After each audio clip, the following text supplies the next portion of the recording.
Seperti lagu yang kami nyanyikan ini Tuhan, ini adalah doa kami. Kami bersyukur karena Engkau selalu menghidupkan kami, baik ketika kami jasmani maupun rohani yang Tuhan lengkapi. Dan ketika kami mengalami kesusahan, kesenangan, kami bersyukur karena Tuhan ada selalu menolong kami. Terima kasih Tuhan, terima kasih. Sebentar kami akan mendengarkan firman Tuhan. Berkatilah kami, pakailah hati kami, pikiran kami, jiwa kami, sehingga firman ini boleh menjadi kekuatan buat kami. Berkati hamba-Mu yang akan menyampaikan, sehingga semua berasal daripada kehendak Tuhan, bukan daripada kehebatannya. Terima kasih Tuhan, di dalam nama-Mu kami berdoa. Amin. Selamat pagi, silakan duduk Bapak Ibu jemaat sekalian. Maaf saya tidak pakai masker karena mungkin agak ngap ya.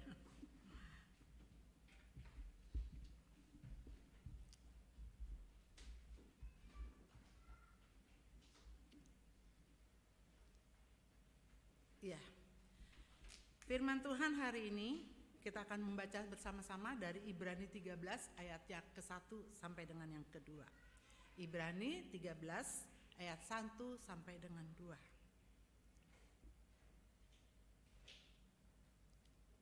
Saya akan membacakannya.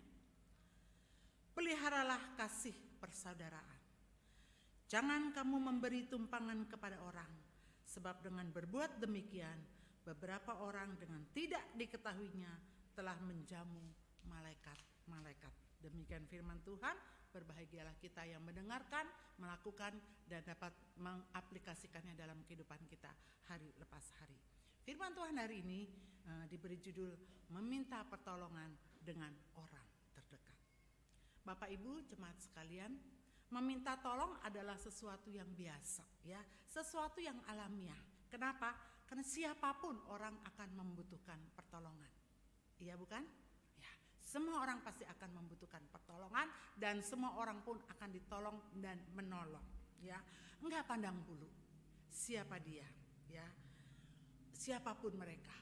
Ada orang kaya, ada orang miskin, ada orang yang berkelebihan, berkekurangan, bahkan sampai raja pun pasti minta pertolongan. Semua orang membutuhkan pertolongan. Semua makhluk di bumi ini, selama dia masih hidup di dunia ini, dia pasti membutuhkan pertolongan orang lain. Siapapun dia juga, dia pasti akan menolong orang lain. Adam, ketika Tuhan ciptakan di Taman Eden, dia juga membutuhkan penolong. Dia kirim siapa? Tuhan kirim Hawa. Hawa bukan menjadi istri biologisnya saja, tetapi Hawa juga menjadi temannya. Hawa juga menjadi penolongnya. Jadi bapak-bapak, anak-anak laki-laki di dunia ini, siapapun kalian itu tidak bisa hidup sendiri. Kalian butuh penolong. Tanpa penolong, kalian tidak dapat berjalan dengan baik. Tanpa penolong, kalian tidak dapat melakukan kehidupan dengan sempurna. Jadi bapak-bapak, biarpun kalian gagah perkasa, kalian ternyata membutuhkan seorang istri yang dikatakan lemah. Dan istri, ketika engkau menjadi penolong, engkau bukan menjadi penguasa. Engkau tidak berarti berkuasa, tetapi engkau hanya berperan menjadi penolong. Segagah apapun laki-laki, dia perlu wanita yang mendampinginya, yang menolong di waktu dia terlengah. Dan perempuan, ketika engkau menjadi penolong, bukan engkau berkuasa.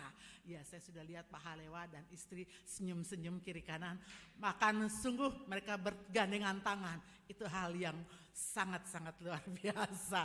Pasti ya Pak, Bapak bisa merasakan ya, penolong. Dan istri, ketika engkau menolong, jangan engkau mengatakan aku lebih berkuasa darimu. Tidak, engkau hanya menjadi penolong. Dibutuhkan penolong. Wanita biar lemah, ingat bapak-bapak, dia bisa menjadi kuat, lebih kuat dari bapak-bapak. Bapak-bapak bisa angkat galon, jangan dikira perempuan juga nggak bisa angkat galon. Ya, bapak-bapak tidak bisa merayu anaknya yang menangis. Ya, istri bisa merayu anaknya yang menangis. Ya, itulah sekilas bagaimana Adam diciptakan oleh Tuhan, dia juga membutuhkan pertolongan. Siapa siapapun dia butuh pertolongan. Dan siapapun orang pasti akan punya masalah. Bukan Anda saja, saya pun juga punya masalah. Selama kita ada di dunia ini, kita hidup dengan penuh masalah, iya kan? Entah itu masalah ekonomi, entah masalah dengan keluarga, entah masalah yang lainnya, semua butuh pertolongan. Pertolongan itu bisa diberikan dalam bentuk perhatian. Pertolongan juga bisa diberikan dalam bentuk perlindungan. Pertolongan juga bisa dibentuk dalam bentuk bimbingan. Atau mungkin juga kita dapat menolong orang lain dengan segi material. Itu pertolongan yang kita butuhkan selama ini. Mengapa kita perlu minta tolong? Apa alasannya? Yang pertama, karena sejak dari mula Tuhan menciptakan manusia ini, manusia itu hidup bukan diciptakan sendiri, tapi Tuhan menciptakan manusia itu hidup dengan berkelompok-kelompok. Ada bangsa-bangsa, kita kenal di Indonesia, kita bangsa Indonesia. Ada bangsa Amerika, bangsa Jepang, itu bangsa yang Tuhan ciptakan. Jadi manusia diciptakan dengan kelompok-kelompok bangsa-bangsa. Bahkan kalau kita perkecil juga ada suku-sukunya. Nah, kita ada suku Jawa, ada suku Nias di sini, ada Manado, Bu Lili, ya. Ada suku keturunan juga ada. Semua ada. Ya, Tuhan ciptakan. Bahkan dengan bahasanya, ya. Mungkin kalau di sini Ibu Lili biasa memakai bahasa Manado, Pak Halewa pakai bahasa Nias, Lo Susumi. Mungkin kalau Lo Susumi sama Pak Halewa ngomong kita nggak dengar, nggak ngerti ya. Kita dengar tapi kita nggak tahu artinya. Tetapi paling tidak dia nggak lagi ngomongin kita, itu aja. Iya, itu. Jadi bahasa. Begitu kelompok yang terjadi di dunia ini Tuhan ciptakan. Dan manusia itu terbatas.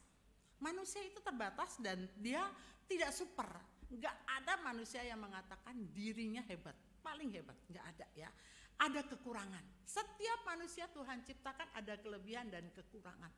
Kekurangan dari orang-orang mungkin itu kelebihan dari kita. Kekurangan dari kita mungkin itu juga kelebihan dari orang-orang. Dan itu Tuhan ciptakan sedemikian supaya kita bisa hidup saling melengkapi satu dengan yang lainnya. Dengan bertolong-tolongan maka akan terjalin rasa persaudaraan.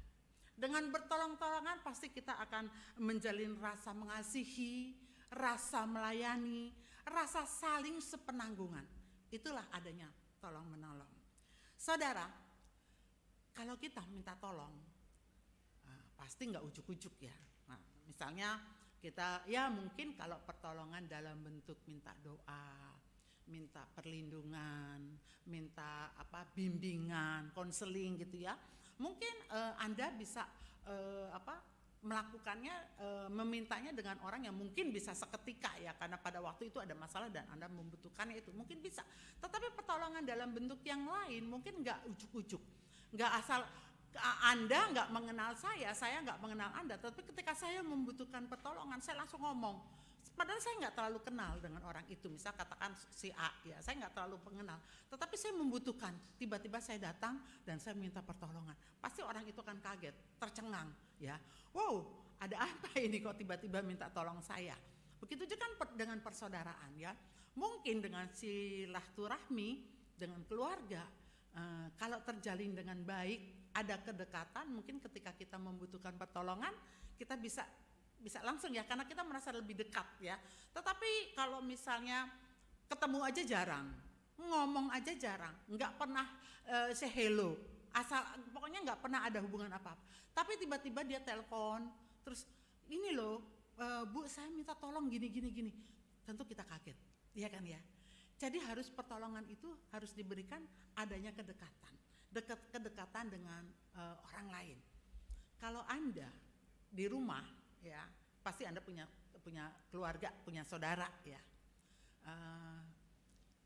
Memang ada baiknya kita itu mengenalkan anak-anak kita kepada saudara-saudara kita ya, mungkin dari family kita ya, itu harus diperkenalkan supaya apa? Supaya mereka juga bisa mengenal keluarga lainnya, bisa saling kedekatan ya. Mungkin dari family satu dengan yang lainnya ada kan saudara sepupu, ada ponakan, ada apa. Kalau kita ada hubungan yang dekat, pasti ada kekeluargaan yang terasa ya.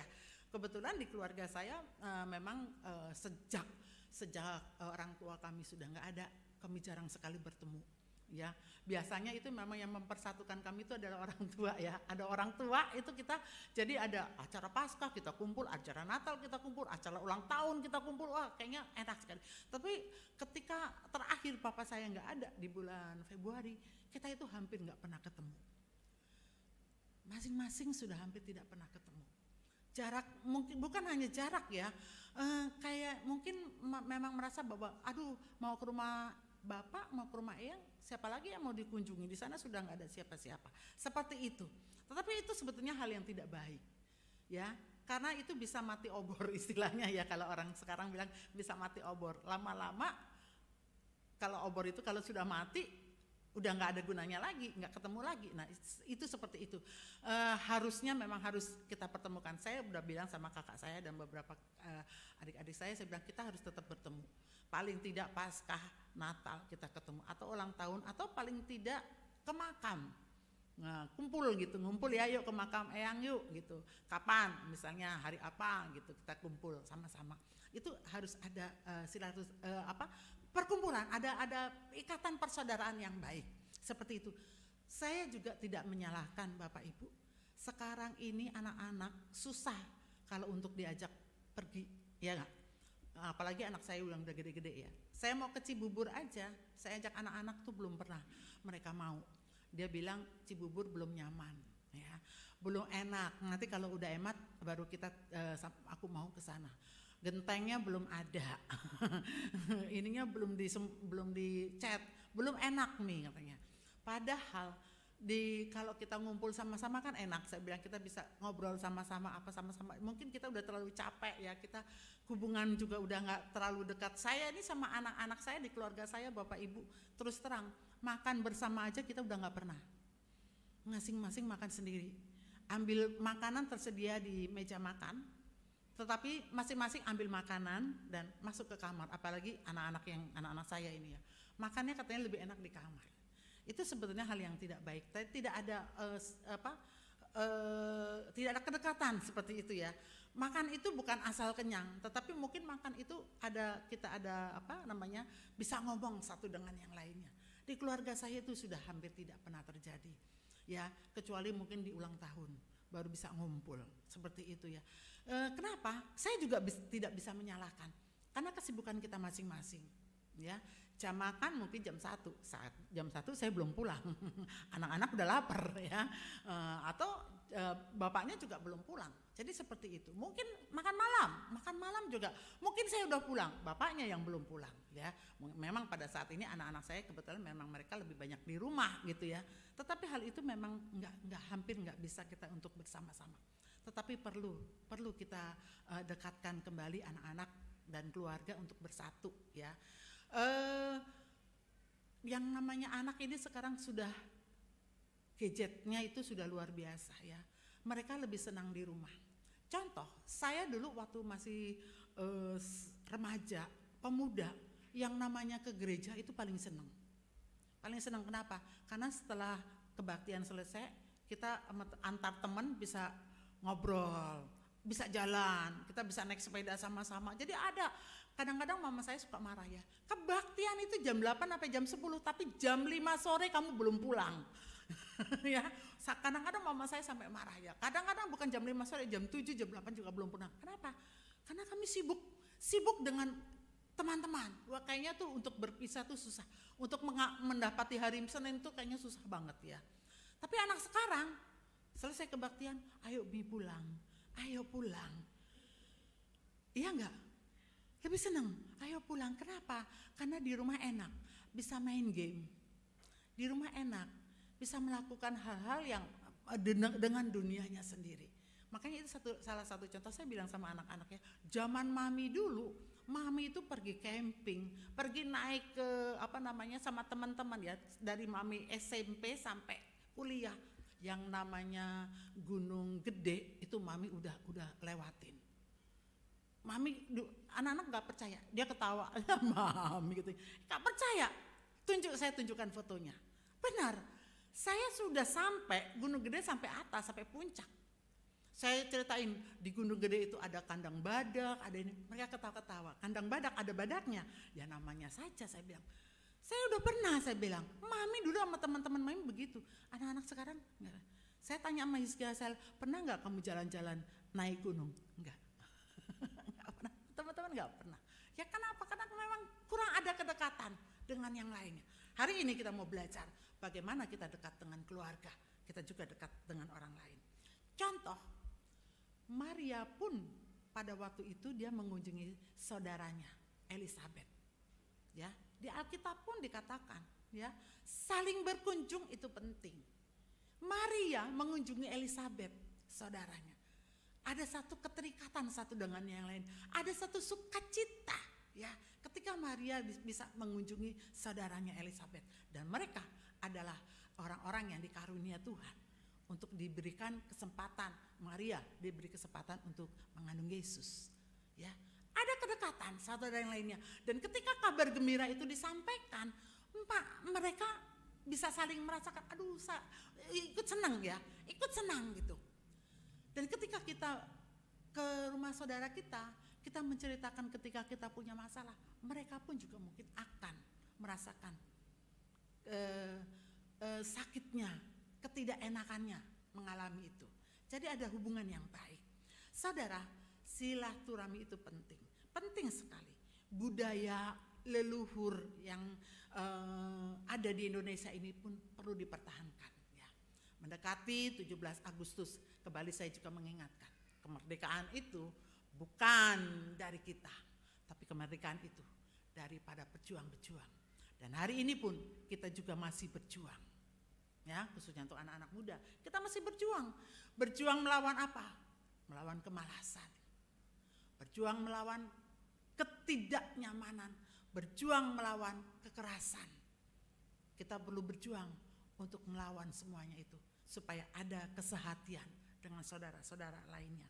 Yang muda itu berhak dan harus mendatangi yang tua. Dan yang tua harus bisa mengayomi yang muda. Disitulah nanti kita akan ketemu bagaimana kita bisa hidup saling tolong menolong. Orang tua akan menghadapi kesulitan, Bapak Ibu Saudara sekalian, ketika ia tidak dapat mengajak anaknya untuk pergi, maka dia akan merasakan kehilangan kontak. Nah, saran dari Alkitab, Bapak Ibu, ketika kita mengalami permasalahan, saudara bukan diharuskan datang kepada keluarga, tetapi Anda harus datang kepada tetangga. Amsal 27 ayat 10b mengatakan demikian. Jangan datang ke rumah saudaramu pada waktu engkau sedang malam. Lebih baik ke tetangga yang dekat daripada saudara yang jauh. Saudara, tetangga yang dekat itu artinya apa? Bukan tetanggamu saja yang dekat dengan kamu, yang dapat kamu minta pertolongan. Mungkin tetangga sebelah kiri, sebelah kanan. Ya, kalau hubungan kita dekat, ya, belum tentu tetangga kiri kanan kita dekat. Saya dengan tetangga kiri kanan saya tidak terlalu dekat di sini, ya, karena memang perumahan saya itu perumahan yang memang sendiri-sendiri, ya, tidak ada yang bisa keluar rumah. Beda kalau saya di Cibubur, ya. Kalau yang di Bekasi ini tidak ada kita silaturahmi, paling arisan, paling pertemuan yang gitu-gitu aja. Tetapi kalau saya di Cibubur itu kita bisa ngerujakan bareng sama tetangga, ya. Apalagi kalau saya datang, oh ibu datang, kebetulan saya dipanggilnya mami, oh mami datang, kita bisa, ayo mami kita pergi, mereka suka karaoke gitu, ya. Mereka juga senam bareng gitu. Kalau saya di Cibubur seperti itu. Jadi memang saya merasakan bahwa ada persaudaraan seperti dia. Saudara, tetangga dekat itu bukan berarti tetangga yang dekat dengan kita, bukan jarak. Tetapi tetangga itu adalah siapapun bisa menjadi tetangga kita. Bisa itu famili kita, bisa itu tetangga kita, bisa juga dengan teman gereja kita. Itu adalah tetangga terdekat. Artinya kita ada hubungan yang dekat. Ya, saling mengetahui permasalahan, saling dekat dan kita merasa nyaman kalau kita membutuhkan pertolongan dari Dia, kalau kita membutuhkan bimbingan dari kita, kalau kita membutuhkan doa dari Dia, kita merasa nyaman. Kalau Anda tidak nyaman dengan orang lain, katakan saya tidak nyaman dengan Lo Susumi, ya. Terus ujuk-ujuk saya datang ke Lo Susumi, tolong doain saya dong, saya sedang menghadapi masalah. Padahal saya tidak dekat, ya. Tentu tidak bisa kan. Tetapi ketika sebaliknya saya merasa dekat dengan Lo Susumi dan saya ada masalah, saya pasti cerita. Kenapa? Karena saya percaya Lo Susumi itu akan mendengarkan saya dengan baik. Dan Lo Susumi tidak akan menceritakan masalah saya yang aib saya, katakan aib saya ini kepada orang lain. Itu, kita merasa dekat, ada kedekatan. Tetapi ketika saya nggak dekat dengan Lo Susumi dan saya ceritakan masalah saya, apakah saya nyaman? Enggak. Bahkan saya bilang, jangan-jangan Lo Susumi cerita lagi sama orang lain. Dan Lo Susumi emang enak, dia dengerin nggak enak ya. Dan mungkin juga cerita sama orang lain, kita tidak ada kenyamanan. Tetapi ketika saya berhubungan baik, saya bisa merasakan kenyamanan itu. Saya bisa menceritakan masalah saya bisa juga mendoakan orang lain. Dan saya juga merasakan ada keterikatan, ada kesatuan, ada persaudaraan. Itu namanya tetangga yang terdekat. Di Alkitab mengatakan. Jadi bukan berarti tetangga itu adalah tetanggamu sebelah, ya. Bisa juga kalau dia dekat dengan Anda, nggak masalah. Siapapun bisa menjadi teman kita, siapapun, agama apapun, suku apapun, mereka bisa menjadi saudara kita, teman terdekat kita, tetangga terdekat kita. Kenapa? Karena pertolongan itu bisa membuat orang yang merasa susah, merasa gulana akan nyenyak, akan merasa nyaman, ya. Karena ada apa? Ada suatu kebangunan dalam kehidupan rumah tangga itu, dalam kehidupan kita dengan teman itu ada satu membangun relasi, istilahnya ya, membangun relasi yang akrab. Kemudian kita juga bisa saling kenal, ya. Saya bisa memahami siapa Lo Susumi, anaknya berapa, rumahnya di mana, suaminya siapa namanya, pekerjaannya apa. Dan saya pun bisa merasakan ketika Lo Susumi mengatakan, Bu, kok saya di pekerjaan saya begini-gini ya. Nah, kebetulan kita sama-sama guru ya, jadi kita bisa saling mengingatkan gitu. Ada kedekatan. Tetapi ketika Anda tidak mengenal siapa dia, orang tuanya dari mana, berasal dari mana, tapi ujuk-ujuk Anda minta pertolongan, Anda akan merasa tidak akan nyaman. Kemudian ketika kita membutuhkan pertolongan dari orang lain, kita juga bisa saling percaya, iya kan ya? Kita percaya, saya percaya Pak Halewa pasti akan mendengarkan saya dengan baik. Saya percaya Pak Halewa dapat mendoakan saya dengan baik. Saya percaya, saking percayanya makanya saya berani menceritakan itu. Kemudian mungkin juga ada kelebihan persaudaraan ya, yang bisa mengenalkan secara mendalam. Istilahnya inilah orang-orang yang bisa menolong kita gitu ya. Karena kita bisa ada relasi, kita bisa kenal, kemudian kita bisa saling bicara, kita bisa juga saling mengasihi. Saya nggak bisa mengasihi Vernis kalau Vernis pun tidak mengasihi saya. Seperti itu. Saya tidak bisa mengenal siapa Opung kalau Opung pun juga tidak terbuka sama saya. Ini contoh ya. Tetapi ketika saya bisa terbuka dengan Opung dan Opung bisa terbuka dengan saya bisa melihat bagaimana apa yang harus kita alami. Inilah orang-orang yang Anda bisa minta tolong jika Anda sedang membutuhkan pertolongan. Ya, jadi ingat, ketika kita membutuhkan pertolongan, ingatlah dengan tetangga terdekat. Siapa tetangga terdekat itu? Orang yang bisa mengerti saya, orang yang bisa mengetahui siapa saya, orang yang bisa mengenal siapa saya, orang yang bisa menjaga rahasia saya. Orang-orang dekat itu bisa memahami arti hidup kita. Orang-orang itu juga tidak akan mengkhianati kita. Ya. Artinya dia tidak akan menceritakan masalah kita kepada orang lain. Begitu juga dengan kita. Ketika kita didatangi orang, ya, menceritakan masalah, minta bimbingan, minta pertolongan, minta kekuatan, minta doa. Dan dia ketika dia sudah merasa nyaman, saya yang sudah mendengarkan itu. Saya bilang, Bu, jangan dekat-dekat ya sama dia, karena dia sedang punya masalah, hati-hati. Akhirnya keluarlah bahasa yang tidak enak. Dan ketika orang yang sudah menceritakan kepada saya dan orang yang sudah minta pertolongan kepada saya, ketika dia tahu saya menceritakannya kepada orang lain, orang itu pasti tidak akan merasa nyaman. Jangan Anda kecewa meminta pertolongan kepada orang yang tidak Anda kenal. Jadi biarlah Anda boleh mengenal siapa orang terdekat Anda.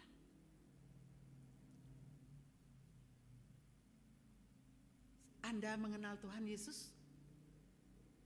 Anda mengenal? Apa jawab Anda?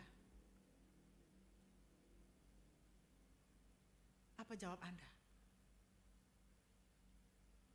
Bu Lili, saya kenal. Pak Gisong, kenal. Tandi, saya kenal. Dan saya pun juga akan bilang, saya kenal. Tetapi ketika Tuhan mengatakan, tidak, saya tidak kenal engkau. Bisa nggak Tuhan bilang begitu? Bisa. Karena Tuhan lebih tahu siapa saya. Ketika Anda datang ke gereja, bukan berarti Anda mengenal Tuhan dengan baik. Tuhan melihat siapa yang Dia kenal. Seminggu sekali Anda ke gereja itu pun sering bolong-bolong. Dengarkan firman Tuhan. Ketika mendengarkan firman Tuhan pun mungkin pikiran kita masih di rumah. Oh, tadi aku lupa matiin kompor. Padahal aku lagi ngerebus tulang. Bisa seperti itu. Oh, iya. Aku lupa matiin cabut setrikaan. Bisa kan? Pikiran kita bisa bercabang-cabang. Ya. Dan ketika Tuhan mengatakan, saya belum mengenal engkau. Sakit enggak kita? Mungkin kita secara jasmani merasakan sakit, tapi salah siapa? Salah kita. Karena kita belum mengenal Tuhan dengan sungguh-sungguh. Tetapi ketika kita meminta pertolongan, kita datang pada Tuhan. Tuhan tolong saya, pulihkan ekonomi saya, pulihkan angkat segala masalah-masalah saya. Berikan kesembuhan kepada sakit penyakit saya. Tetapi Anda hanya mengenal Dia sekedar mengenal. Dan Tuhan ketika mengatakan, saya tidak kenal kamu, nak. Saya tidak kenal engkau, nak. Biarlah pada hari ini kita boleh mengoreksi diri kita. Kita boleh mengenal Tuhan dengan sungguh-sungguh. Siapa Dia? Juru selamat kita. Dan Dia yang melakukan kehidupan kita. Dan bukan hanya mengenal saja, tetapi lakukanlah perintahnya, lakukanlah kehendaknya, lakukanlah apa yang Tuhan mau. Jadilah saksi, jadilah pemberita Injil, jadilah firman Tuhan dalam kehidupan Anda. Mungkin Anda tidak bisa berkata-kata, tetapi perlakuan Anda, kelakuan Anda itu yang menjadi kekuatan buat orang lain sehingga ia bisa minta pertolongan dari kita. Kenalah Tuhan dengan lebih sungguh-sungguh. Kenalah Dia, Sang Penyelamat kita. Kenalah Dia yang mengayomi hidup kita. Sehingga kita boleh menjadi orang yang dapat memberi pertolongan kepada orang lain. Dan kita pun juga bisa minta tolong kepada orang yang sudah mengenal Tuhan dengan sungguh-sungguh. Bagaimana kita mau hidup minta pertolongan kepada orang lain kalau kita belum mengenal Tuhan dengan sungguh-sungguh? Saya akan mengakhiri dengan membacakan Matius 7 ayat yang ke-23. Demikian firman Tuhan. Tetapi Tuhan berkata, pada waktu itulah aku akan berterus terang kepada mereka dan berkata, aku tidak pernah mengenal kamu, sekalian orang-orang pembuat kejahatan. Firman yang sangat menyeramkan buat kita. Jadi bukan berarti kita sudah aktif di gereja, sudah melayani Tuhan, tetapi kita belum melakukan menjadi pelaku-pelaku firman. Jangan sampai Tuhan mengatakan, aku tidak mengenal engkau. Tapi rindulah Tuhan mengatakan, engkau adalah anakku. Amin. Kita berdoa. Tuhan, terima kasih untuk firman yang boleh kami dengar pada hari ini. Firman ini memang menusuk buat kami. Bukan saja pembawa firman, tetapi kami juga yang mendengarkan. Karena kami masih jauh daripada kesempurnaan. Kadang kami tidak menghiraukan orang-orang yang saat ini membutuhkan pertolongan kepada kami. Mungkin mereka butuh bimbingan, mungkin mereka butuh perhatian, mungkin mereka butuh doa, ataupun mungkin mereka butuh finansial. Oleh sebab itu Tuhan, ajarkanlah kami untuk selalu seturut dengan kehendak Tuhan. Melalui firman yang boleh kami dengar ini, kami boleh menyadari siapakah kami ini. Kami boleh melihat bagaimana kami boleh menolong orang lain dan bagaimana kami boleh minta pertolongan kepada orang lain supaya kami pun boleh hidup bersama dengan Tuhan. Tuhan, terima kasih untuk firman-Mu pada hari ini menjadi kekuatan buat kami. Hamba-Mu sudah boleh berhenti berbicara, tetapi firman ini boleh terus berkata-kata dalam setiap kehidupan kami. Terima kasih Tuhan, di dalam nama-Mu kami berdoa. Amin. Ya, saya kembalikan kepada liturgis.